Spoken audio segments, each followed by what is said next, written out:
How's it going, guys? I decided that I'm gonna start doing daily videos, so I can provide more content because while the vlogs are good, I don't feel like I can get to the point quick enough. I mean, that's just more of the daily life kind of thing, but to bring you something more informative, I'm gonna try doing that every other day. Well, if it's not a vlog, then it's gonna be something informative. But so basically, the topic of this video today is going to be: should you dirty bulk or should you clean bulk? And this question is, I say it's very dependent on your lifestyle, because there's types of people that have a hard time staying lean when they are lean. Well, basically the endomorphs, where they always struggle to keep weight off, and then you have the ectomorphs where they have a hard time eating because they just don't have the appetite for it.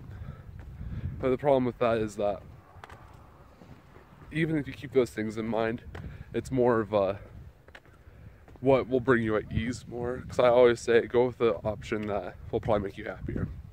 Because if you sit there and try to force yourself to stick to one style of eating, it's gonna kind of break loose, and you're probably gonna end up messing up anyway. I think this is more oriented towards the endomorphs, but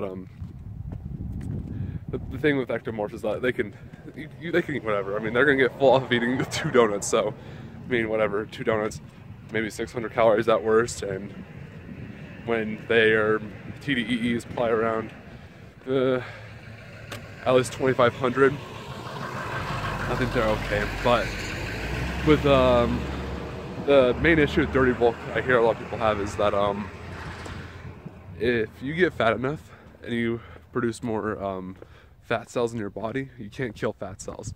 You can shrink them, but they will never go away. The only way you can physically get rid of fat cells is by liposuction. So I don't think you want to do that. But I think the issue is you will only start growing more fat cells if you, I guess, hit a new breaking point. Because, for instance, like when I first started fitness, I was about 20% body fat, and I don't think I've ever gone above that. I don't plan on getting above that. So even if you like dirty bulk, but you never get above that body fat percentage at that point, you have no reason to grow more fat cells, well, to produce more fat cells, and in the long term, it's not gonna be that much of a hindrance to you. But if you can maintain your cleanness on a bulk, then I completely go for that option.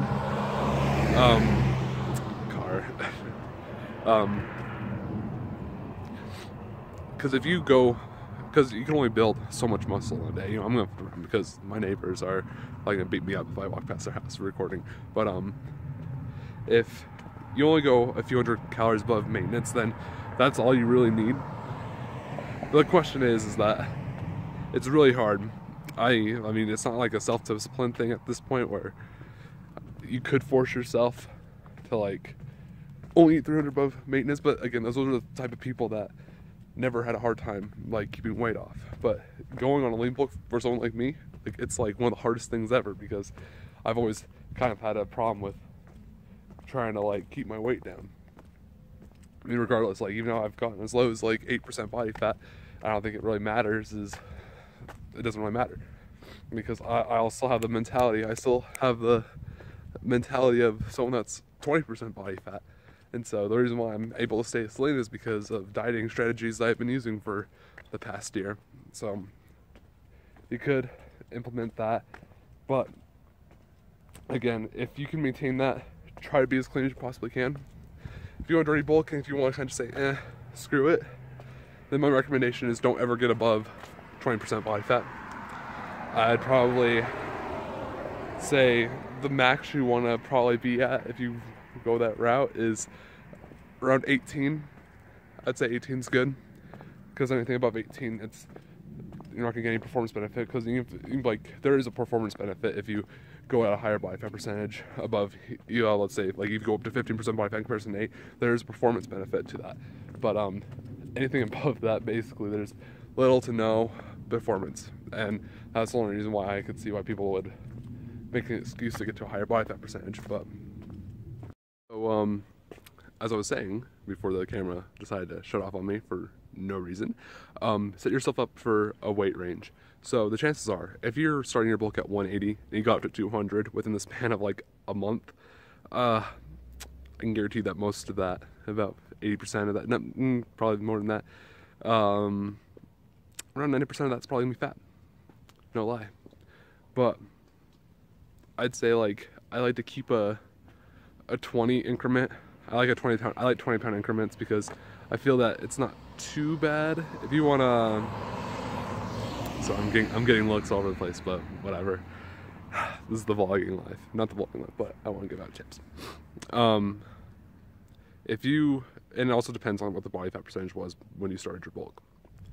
I say, if you want to be like really optimal with it, I would never get below 10. And to be completely honest, there's studies that show that the most optimal range of building muscle is 12 to 15% body fat.